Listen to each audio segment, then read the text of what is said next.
पहुंची हूं। मैं यहाँ सेंट्रल ट्रेड यूनियन ऑर्गेनाइजेशंस, जो केंद्रीय ट्रेड यूनियन की एक मोर्चा बनी हुई है, जैसे आपने किसानों की मोर्चा बनाई है, उनकी तरफ से और उस पूरे डेलीगेशन के साथ आपके बीच में यहाँ पर पहुंची हूँ। हमारी 10 केंद्रीय ट्रेड यूनियन संगठन लगातार इस सरकार की जो मजदूर विरोधी नीतियां थी उसके खिलाफ लड़ रहे थे, जो किसान विरोधी नीतियां थी उसके खिलाफ भी लड़ रहे थे, और जो आम जनमानस के हर हिस्से के खिलाफ नीतियां लगाई जा रही हैं उसका भी हम विरोध कर रहे थे। जिस दिन लोकसभा में भी धक्केशाही से और राज्यसभा में 8 एमपीओ को बाहर निकाल के, और जब इनको लगा कि ये वहां फेल हो सकते हैं, उनको बाहर निकाल के शोर मचा के आपके 3 कानून इन्होंने पास किए। और अगले दिन जब पूरा विपक्ष बाहर था, कोई अंदर नहीं था, केवल सत्ता पक्ष के लोग थे, उस दिन इन्होंने जो मजदूरों के साथ जुड़े हुए लेबर कोड है वो पास कर दिए। हिंदुस्तान में कभी भी पार्लियामेंट की इतनी बड़ी बेइज्जती और बेअदबी नहीं हो सकती थी जितनी उस दिन की गई। और उसके बाद से जहां हम अपने कोड्स के खिलाफ लड़ने की आवाज उठाए, हम किसान बिलों के विरोध को अपने मांग पत्र के अंदर सारी ट्रेड यूनियंस ने जोड़ा, और आपके साथी हमारे आंदोलन में शरीक हुए, और हम लोगों ने कहा आपके आंदोलन में पूरे देश भर के अंदर जो ट्रेड यूनियंस है वो शामिल होंगी। तो मैं उन 10 सेंट्रल ट्रेड यूनियंस की तरफ से आई हूँ। हमें कहा गया है केवल 1 या 2 साथी बोल पाएंगे, लेकिन बाकी साथियों का परिचय होना चाहिए। मैं अपनी बात आगे बढ़ाऊं तो मैं चाहूंगी कि उन साथियों को मैं स्टेज पे अपने साथ यहाँ खड़ा हुआ पाऊं। वो बोल नहीं पाएंगे, लेकिन वो आपका समर्थन देने के लिए सभी सेंट्रल ट्रेड यूनियन आए हैं। इसलिए हरभजन सिंह जी अभी पहुंचे नहीं यहाँ पर, वो भी आ जाएंगे। हिंद मजदूर सभा के जो जनरल सेक्रेटरी हैं वो जब आएंगे तो हम ले आएंगे। और हमारे जो साथी मौजूद हैं मैं उनको बताती हूँ। कॉमरेड तपन सेन जो जनरल सेक्रेटरी हैं सीटू के, मैं उनसे कहूंगी कि वो डायस पे आ जाए, और उनकी जो अध्यक्षा है हेमलता वो आ जाए। AIUTUC के RK शर्मा माँ जो राष्ट्रीय उनके सचिव हैं वो आ जाएंगे, लोग खड़े रहेंगे यहाँ पर। और संतोष राय जी आ चुके हैं AICCTU से। लता बहन आई है, बहुत बड़ी संगठन है महिलाओं की ट्रेड यूनियंस में सेवा की, वो राष्ट्रीय नेत्री हैं, वो आ चुकी हैं। UTUC के शत्रुजीत आए हैं, वो हमारे बीच में यहाँ मौजूद हैं। और हमारे बीच में पहुंचेंगे अमित जो हरियाणा इंटक के प्रेसिडेंट हैं, और हरभजन सिंह जो हिंद मजदूर सभा के जनरल सेक्रेटरी हैं वो पहुंचेंगे। तो बहरहाल मैं जो बात कर रही थी उस बात में पहले हम सब इनको अपना समर्थन देंगे, हाथ खड़ा करके। हमारा एक साथ समर्थन है सबको। हाँ,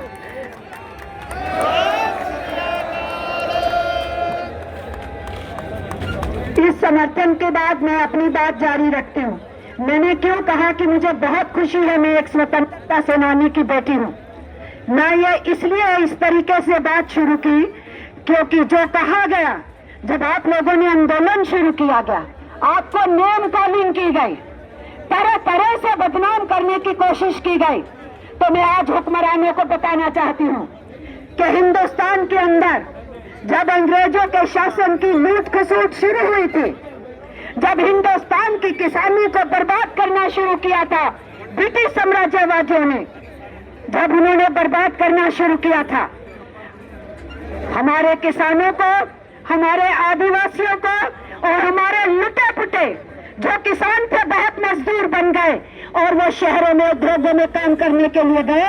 और हमारे लुटे पुटे मजदूरों को जब उनके ऊपर शोषण चला, उनके काम धंधे चौपट हुए, किसानी बर्बाद की गई, तो हिंदुस्तान के अंदर अंग्रेजों के खिलाफ जो पहली आवाजें उठी थी वो किसने उठाई थी? वो किसानों ने उठाई थी, वो मजदूरों ने उठाई थी, वो हमारे आदिवासियों ने उठाई थी, जिनको जंगलों से बेदखल किया गया था। आज दिल्ली के तख्त पे बैठे हुए लोगों को मैं बताना चाहती हूँ, तुम्हें बताना पड़ेगा कि तुम कभी आजादी के आंदोलन में शामिल थे कि नहीं। यहाँ जो लोग आंदोलन के अंदर है, उनके पुरखों ने इस देश के अंदर आजादी के आंदोलन की अलग जगाई थी, अपनी कुर्बानियां दी थी। इसलिए नेम कॉलिंग मत कीजिए, अपने ट्रोलर्स को छोड़ करके आंदोलन का नेतृत्व करने वालों को बदनाम करने की कोशिश बंद कीजिए। मैं एक महिला हूँ, कहा गया कि ये 100-100 रुपए देके बूढ़ी औरतों को ले आए हैं सड़कों के ऊपर। शर्म के मारे तुम्हें ये समझ होनी चाहिए, हिंदुस्तान के आजादी के आंदोलन में रानी झांसी से लेकर दुर्गा भाभी से लेकर हमारी महिलाओं ने आजादी के आंदोलन में भागीदारी निभाई, और आप महिलाओं की बेइज्जती करते हो। इसलिए मैं आपसे चर्चा यह करने के लिए आई कि आप बेखौफ जैसे लड़ रहे हो, निडर जैसे लड़ रहे हो, ऐसे ही अपनी विरासत के ऊपर मान रखो, अभिमान रखो। और विरासत ये है कि मजदूरों और किसानों ने हिंदुस्तान में 1857 का जो गदर हुआ, जो पहला स्वतंत्रता संग्राम कहलाया जाता है, उसके पैदा होने में आप लोगों के पुरखों का रोल है। इस देश के मजदूरों ने हड़तालें की, इस देश के किसानों ने लड़ाई लड़ी, तो अंग्रेजों के खिलाफ लड़ने का लोगों में जोश भी आया और होश भी आया।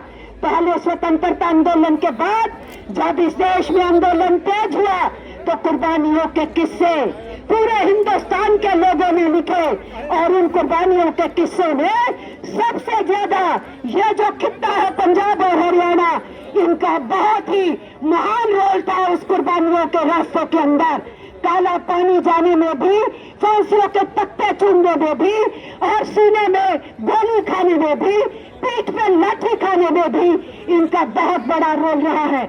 इसलिए उस विरासत से, देश की आजादी के आंदोलन को बढ़ाने की विरासत के हक से आप यहाँ पर बैठे हैं और दिल्ली जाने की मांग कर रहे थे आप, क्योंकि दिल्ली किसी व्यक्ति की सल्तनत नहीं है।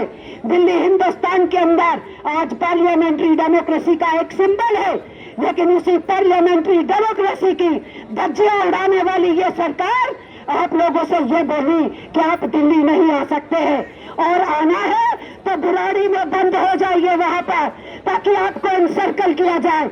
मैं आपको मुबारकबाद देना चाहती हूँ सारी ट्रेड यूनियंस की तरफ से कि आपने वहां बुराड़ी में बंद होना स्वीकार नहीं किया, और आप यहाँ पर उनकी छाती के ऊपर नून डालने के लिए यहाँ पर इकट्ठे हो गए। ये आपने महान काम किया। वो कहते हैं इनको अकल नहीं है, ये बात नहीं कर सकते, चीथड़े हैं इनके बदन पे। वो जी न्यूज वाला सुधीर जो है कहता है इनकी औरतों को क्या पता है, ये प्लानिंग नहीं कर सकते, ये आंदोलन नहीं चला सकते, ये टाई फिश आ जाएंगे। आपने उनको जवाब दे दिया, तुम्हें देश चलाना नहीं आता, देश भी हमारे हवाले करो, चला के दिखा देंगे तुमको। आपने उनको जवाब दे दिया। इसीलिए मैं कहना चाहती हूँ कि जिस पंजाब ने 18 साल की उम्र में करतार सिंह सराभा को फांसी पर चढ़ते देखा हो, जिस पंजाब ने ऊधम सिंह को अपने सीने में आग रखते हुए और इंग्लैंड पहुंच करके हिंदुस्तानियों के खून के बदला लेते हुए देखा हो, जिस पंजाब में हरियाणा भी उसमें शामिल था, तब मैं पूरे खित्ते की बात कर रही हूँ, जिस पंजाब में भगत सिंह, सुखदेव और राजगुरु जैसे उन महान सपूतों को जन्म दिया जो फांसी के तख्ते पर चढ़े, वो पंजाब उस आजादी के आंदोलन की विरासत रखे हुए हैं। आपने उनको छोड़ा है जिन्होंने इस देश को आजाद कराने में रोल अदा किया, जिन्होंने हर मौके के ऊपर, सरहदों के ऊपर हिंदुस्तान की रक्षा का काम किया। और हमारी बीबियां जो यहाँ खाना बना रही है भाइयों के साथ मिलके, क्या अमृतसर के अंदर वो खाना नहीं बना रही थी अपने फौजियों के लिए? जब इंदो पाक वार हुई थी तब भी तो वो बना रही थी, तो आज मजाक क्यों उड़ाते हो?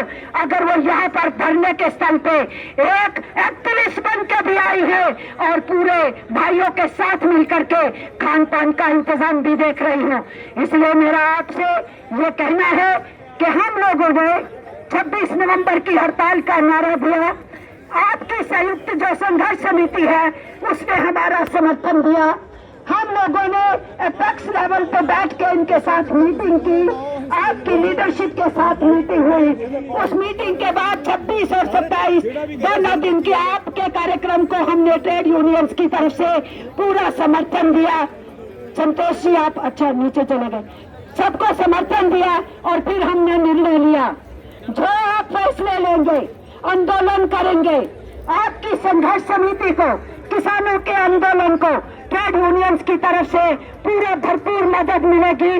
जिस भी तरीके से भागीदारी निभाने की बात, बैकलाइन से सपोर्ट की बात, प्रदर्शनों में आने की बात, जेलों में जाने की बात होगी तो हम ट्रेड यूनियंस, हम मजदूर संगठन आपके साथ खड़े हैं। ये हमारा कलेक्टिव फैसला है। इसलिए किसान मजदूर एकता जिंदाबाद, किसान मजदूर एकता, किसान मजदूर एकता। क्योंकि मुझे शॉर्ट में ही कहा गया है कि मैं बोलूं, दूसरे वक्ता बोलेंगे, लंबी कतारें लगी हुई बोलने वालों की, इसलिए मैं भी आखिरी दौर के अंदर जो मैं कहना चाहती हूं वो ये कि बात बहुत सीधी है। तब आप आजादी की लड़ाई में लड़े थे, किसान भी और मजदूर भी, विद्यार्थी भी, नौजवान भी, शिक्षक भी और पत्रकार भी, नाटक कर्मी भी, लेखक भी, सभी लोग लड़े थे। आज की आपकी लड़ाई एक किस्म का फिर से हिंदुस्तान की आजादी की लड़ाई है, क्योंकि आजादी को बचाने की लड़ाई है, अपने खेत को बचाने की लड़ाई है, अपने उद्योग को बचाने की लड़ाई है। आज फिर से हम आजादी की लड़ाई में एक किस्म का शामिल है। तो हम आज के इस दौर को इस आजादी शब्द से खत्म कर रहे हैं। आज इस सरकार को आजादी शब्द से बहुत तकलीफ है, लेकिन हम अपने देश की आजादी की सुरक्षा की बात कर रहे हैं। इसलिए हमारे देश की आजादी जिसके लिए हमारे पुरखे लड़े, आज उसके ऊपर खतरा इस सरकार ने पहुंचाया है। क्योंकि अगर किसान लुट गया, अगर मजदूर पीस गया, तो इस देश को फिर से गुलाम बनाएंगी दुनिया की कंपनियां, विदेशी कंपनियां, विदेशी पूंजी और इनके बड़े बड़े कारपोरेट घराने, हिंदुस्तानी और कारपोरेट घराने दूसरी दुनिया के। तो ईस्ट इंडिया कंपनी ने आए और गुलाम बनाया, और अब ये ढेरों कंपनियों का गुलाम हमें बनाना चाहते हैं। इसलिए आपकी लड़ाई आजादी को बचाने की लड़ाई है, इज्जत को बचाने की लड़ाई है, खेत खलिहान को बचाने की लड़ाई है, उद्योग कारखाने को बचाने की लड़ाई है। इसलिए मैं आपको ट्रेड यूनियंस की तरफ से सैल्यूट करते हुए अपनी बात को यहीं पर थामती हूँ। इंकलाब जिंदाबाद, मजदूर किसान एकता जिंदाबाद, लड़ेंगे जीतेंगे, लड़ेंगे जीतेंगे, हम आपके साथ हैं हर कदम।